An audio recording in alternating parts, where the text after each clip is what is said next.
Accounting and finance এই দুইটা সাবজেক্টের ক্ষেত্রে ক্যাশ ফ্লো স্টেটমেন্ট খুবই গুরুত্বপূর্ণ, কিন্তু বেশিরভাগ স্টুডেন্টের কাছেই ক্যাশ ফ্লো স্টেটমেন্টের কনসেপ্টটা ক্লিয়ার না।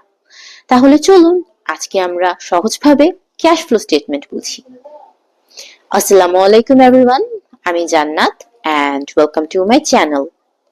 ক্যাশ ফ্লো স্টেটমেন্ট হচ্ছে একটা ফাইন্যান্সিয়াল স্টেটমেন্ট যার মাধ্যমে কোম্পানি তার ক্যাশের ইনফ্লো এবং আউটফ্লোর হিসাব রাখে। কোম্পানির কাছে যখন টাকা আসে তখন সেটাকে বলা হয়ে থাকে ক্যাশের ইনফ্লো, এবং কোম্পানির কাছ থেকে যখন টাকা চলে যায় তখন সেটাকে বলা হয়ে থাকে ক্যাশের আউটফ্লো। আমি যদি একটা এক্সাম্পল দিয়ে আপনাদেরকে বোঝাই, ধরুন কোম্পানি টাকার বিনিময়ে কোনো একটা অ্যাসেট পারচেজ করলো।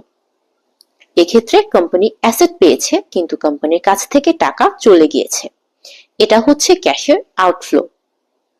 আবার ধরুন কোম্পানি কারো কাছ থেকে টাকা ধার নিল, এক্ষেত্রে কিন্তু কোম্পানির লায়াবিলিটিস বেড়ে গিয়েছে, ভবিষ্যতে কোম্পানিকে সেই টাকাটা পরিশোধ করতে হবে, কিন্তু বর্তমানে কোম্পানির কাছে টাকা এসেছে, এটা হচ্ছে ক্যাশের ইনফ্লো।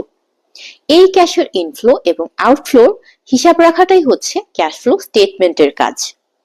ক্যাশ ফ্লো স্টেটমেন্টে টোটাল 3টা পার্ট থাকে: cash flow from operating activities, cash flow from investing activities and cash flow from financing activities.